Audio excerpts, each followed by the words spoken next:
15 drummers who play so fast, it looks fake speed kills in metal. Some drummers push their bodies beyond human limits, delivering blast beats and double bass salvos that seem physically impossible. The footage looks manipulated. The recordings sound enhanced. They're not.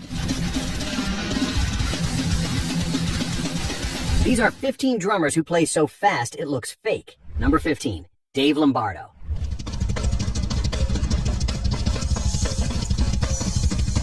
The godfather of extreme metal drumming helped define thrash with Slayer, and Rain and Blood remains one of the fastest albums ever recorded. Released in 1986, the record clocked just 29 minutes of relentless velocity, with Lombardo's double bass work setting new standards for the genre.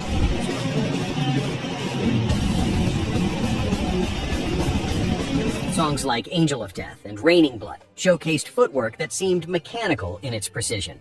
His ability to maintain blast-adjacent patterns at 210 beats per minute while touring relentlessly revolutionized what drummers believed physically possible.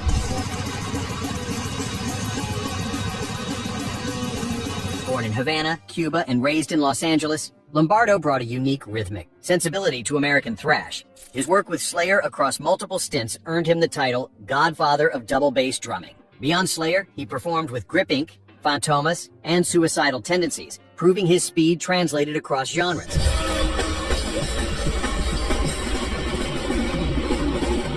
Drumming publications consistently rank him among the most influential metal drummers in history. At 59, Lombardo continues performing with Testament, proving speed doesn't fade with dedication. Number 14, Joey Jordison.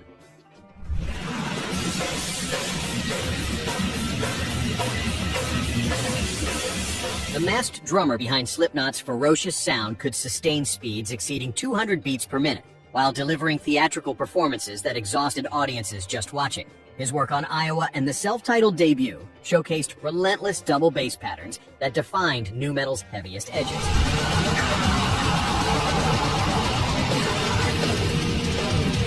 During live shows, his kit rotated completely upside down while he continued playing without missing a single beat. Rolling Stone ranked him among the greatest drummers of all time, recognizing his combination of speed, power, and showmanship.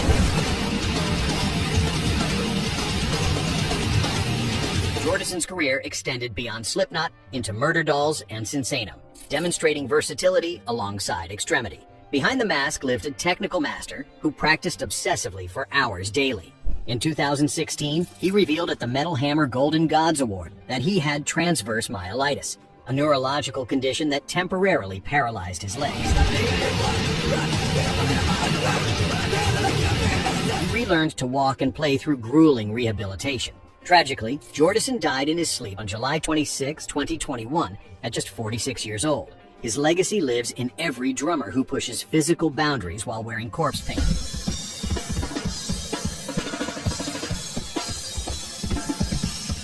Number 13, Gene Hoglan.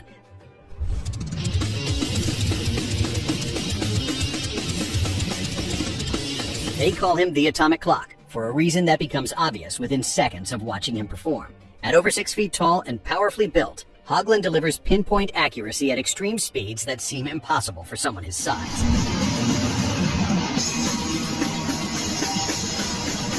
His work with Dark Angel on Darkness Descends in 1986 established him as a pioneer, while his later contributions to Death's human and individual thought patterns proved speed and technicality could coexist beautifully. Chuck Schuldiner specifically recruited him for Death's progressive era.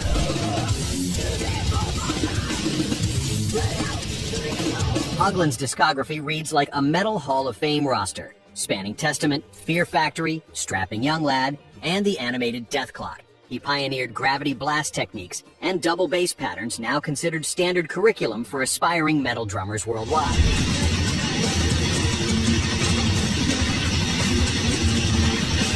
His drum fills on Crystal Mountain with Death Remain legendary study material. At 57, Hoglan still tours regularly, demonstrating that precision drumming at 250 beats per minute requires more than youth. It requires discipline he's maintained across 4 decades.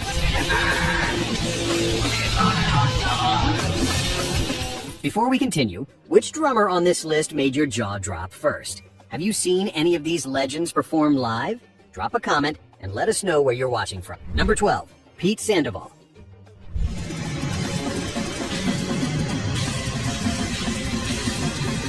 Los Angeles-born drummer of Salvadoran descent, essentially invented blast beats as modern metal knows them today.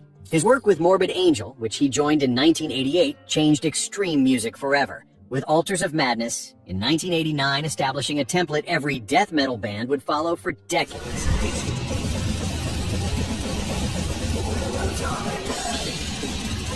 Sandoval's feet moved so fast that early audiences genuinely assumed the recordings were artificially sped up. They weren't. His double bass patterns on Chapel of Ghouls exceeded 220 beats per minute with surgical precision that seemed inhuman. Sandoval's technique influenced every death metal drummer who followed, from Cannibal Corpse to Suffocation to countless underground acts.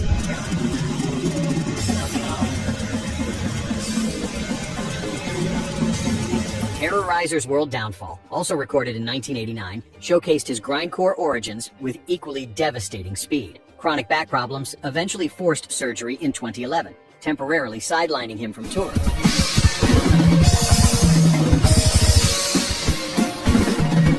Returned to live performance after rehabilitation and continues recording.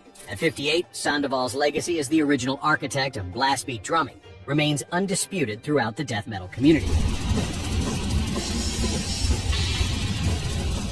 Number 11. Chris Adler.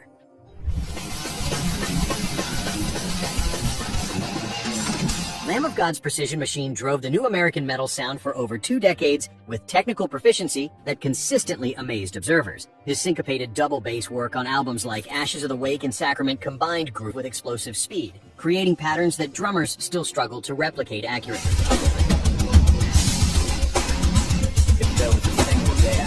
The track Laid to Rest became a drumming benchmark, requiring coordination that most players spend years developing without success. Guitar World named him among metal's elite drummers.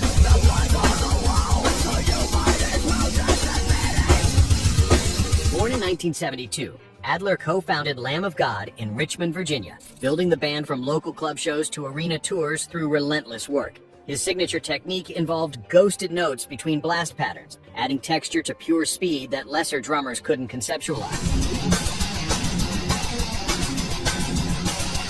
He worked as fill-in drummer for Megadeth in 2015, recording Dystopia before returning to Lamb of God. He departed the band in 2019 after 25 years. Chris Adler permanently redefined what American metal drumming could achieve.